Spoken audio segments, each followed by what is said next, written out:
and welcome to our look at the upcoming June 29th trading week in the binary market. You can see that we start out fairly quiet, mortgage approvals and consumer credit out of the UK. We do get CPI coming out of Germany on Monday, and that will be a mover of both the DAX and the Euro.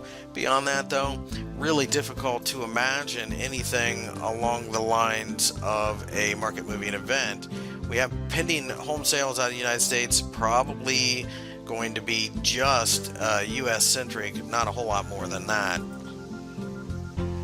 As we move along in the week, we have retail sales out of Germany. That's a DAX mover, as well as unemployment change and unemployment rate, but that also will move the euro. Remember, Germany basically is the euro as traders look at it, so that, of course, is a major factor.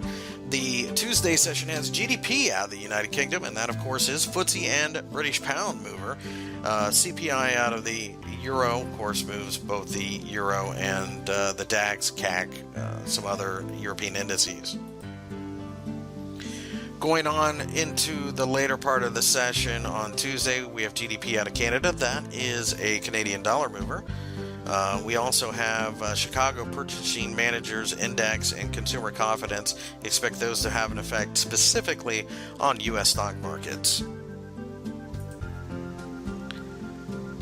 Going a little later into the week, we have some Chinese numbers, non-manufacturing and manufacturing PMI numbers. Those are big because they give us a hint as to what may be going on in the global economy. So this has a bit of a ripple effect on all things risk-related, as China is a great barometer of global markets.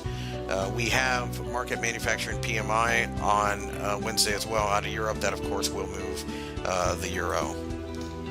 As we go a little bit later, we have the ADP employment change, ISM manufacturing PMI on Wednesday, as the Americans are getting ready to release their jobs numbers yet again. That, of course, is huge. And the later we get into the market, the more those take over. Now, keep in mind that the non-farm payroll numbers come out on Thursday this week, because July 3rd will be an opportunity for the Americans to start a long weekend for Independence Day. That, without a doubt, is the largest announcement during the week, as per usual. Looking at the euro dollar, you can see that we have struggled a bit during the week, but we have a clear area that we are paying attention to. Above 115, then this, at least in our opinion, becomes a trend change. But ultimately, we're looking for support somewhere around 110, and we would be buyers of calls in that region, maybe even 111, as the market should head back to the 115 handle. The DAX looks healthy, and it looks like it is starting to bounce.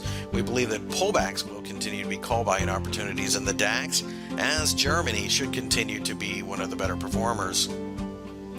We feel even more bullish of the CAC. As you can see, this week has formed a nice-looking candle.